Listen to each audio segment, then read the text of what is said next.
Hey Cody, how's it going? Good.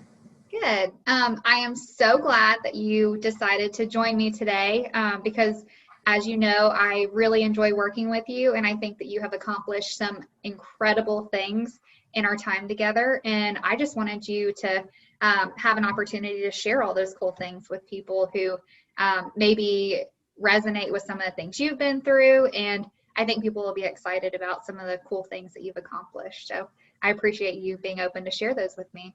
All right, so first thing I want to do is I just want you to share a little bit about who you are. So your name, your age, and a little bit of your sport background with everybody. Um, well, I'm Cody. Uh, I'm 10. I play baseball and basketball. I think I've been playing baseball for 6 years and basketball for 4. Awesome. So, and you have some experience BMX racing, right, in the hmm past as well? Yeah, and wrestling and swimming.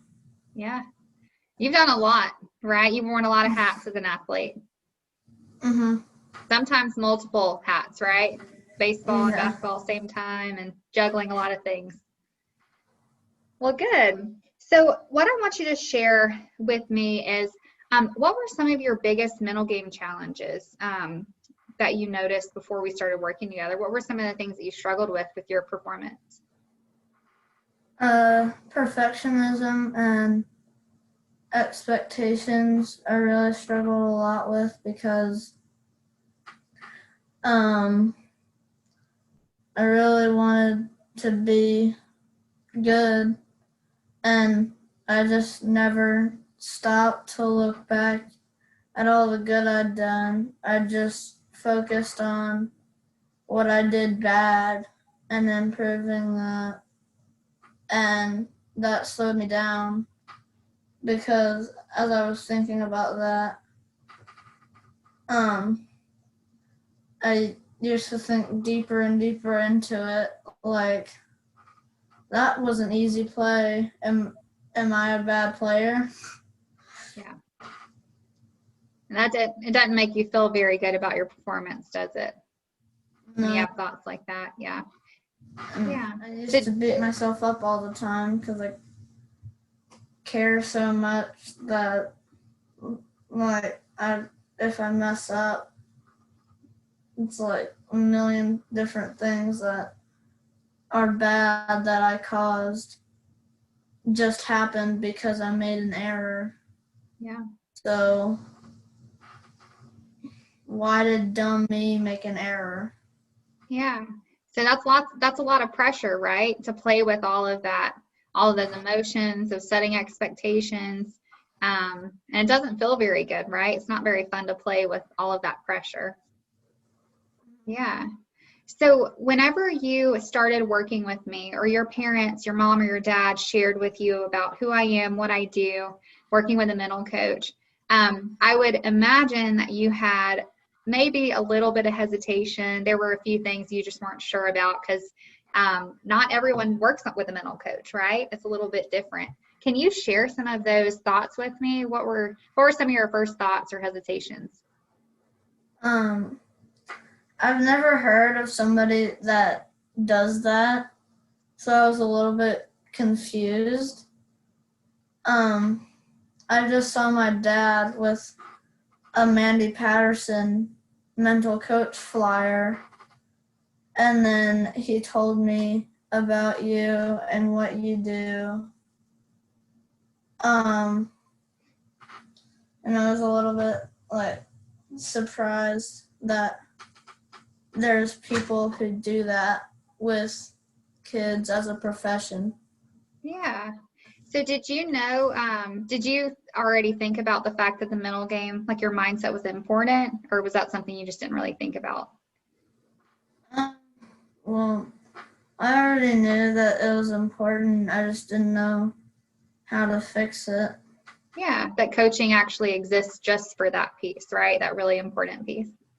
hmm Yeah. So what, after work, you started working with me, did those fears go away pretty quickly, or that hesitation? Tell me a little bit about once you actually got into the program. I thought it was like just a bunch of long interviews almost on where I was and what we were working on that day. And then I have my little notebook that I have a pen and I write stuff down in. And because usually I don't remember stuff when people just say it to me. So I write it down in my notebook. And then, like, every game, I read through my whole notebook. Yeah.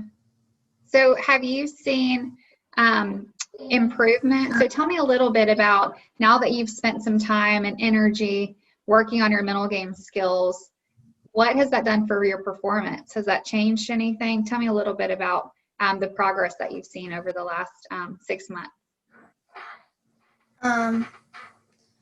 It's made me, like, happier with what I do.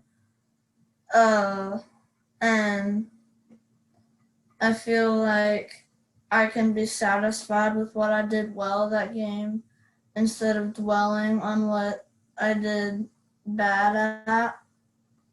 And just knowing that it's okay to make mistakes. Yeah. Helped me a lot.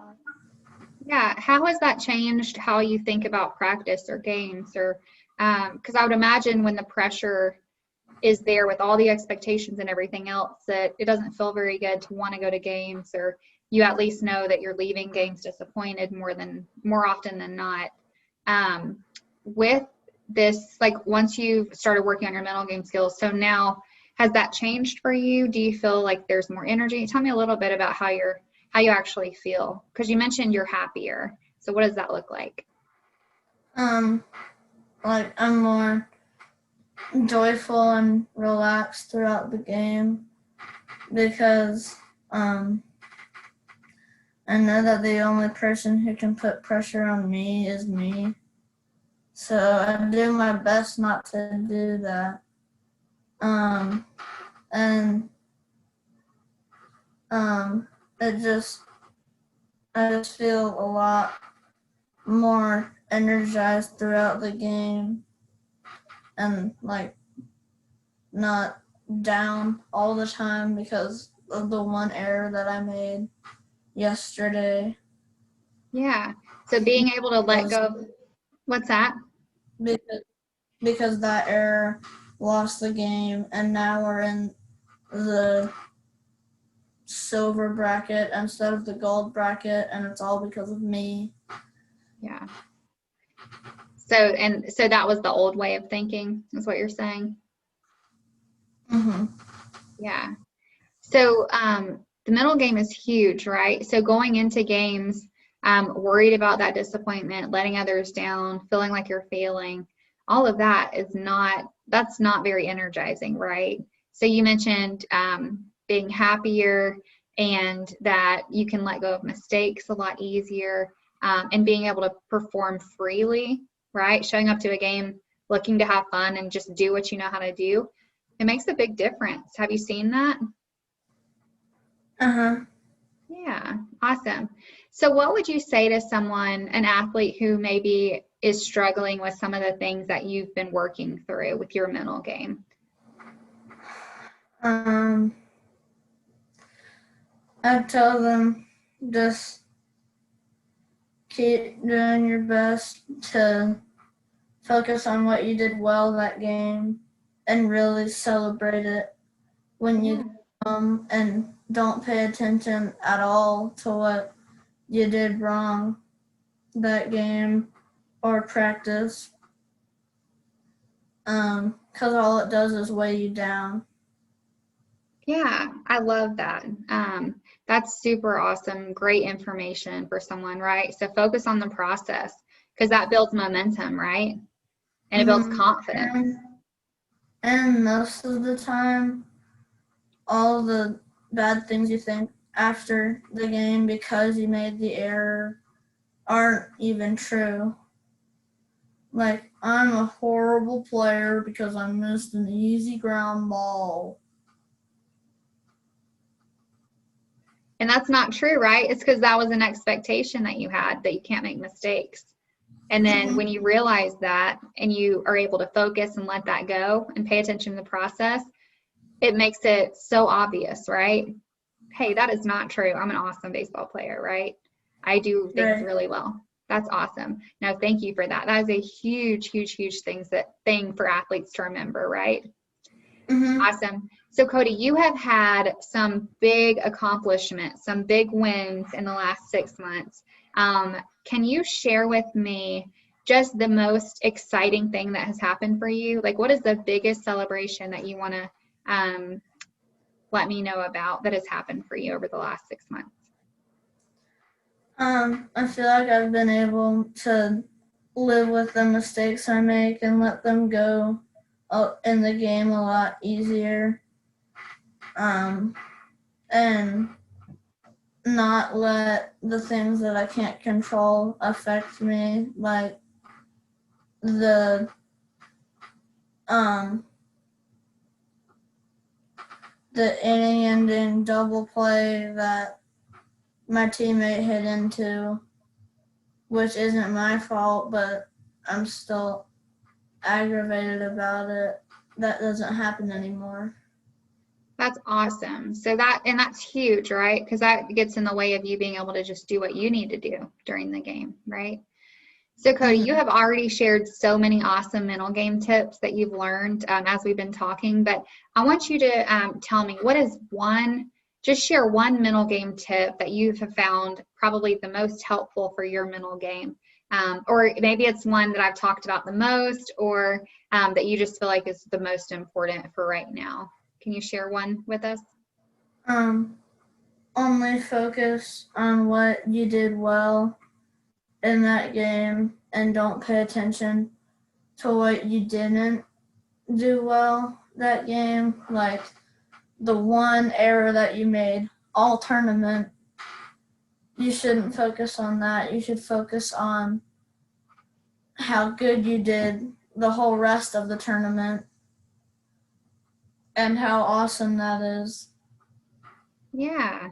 So it sounds like what you're saying is don't let the mistakes take away all the awesome things that you're doing, right? Pay attention to all of the good things that you're doing in the game and let go of the mistakes. Don't judge your performance based on how many mistakes you did or didn't make. Does that sound right?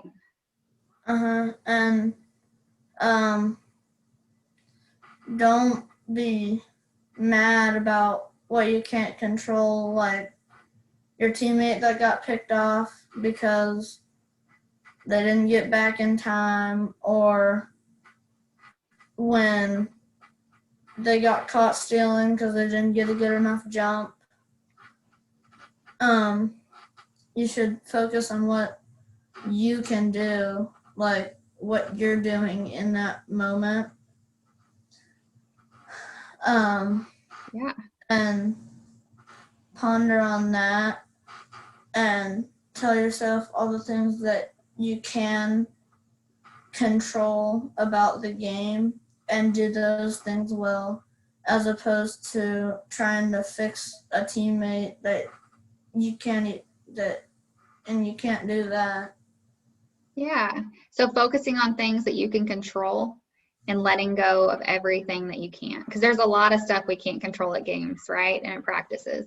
There's a Mm-hmm. long list of things. And oftentimes those things that aren't important that we can't control, they distract us the most, right? From doing what we know we need to do.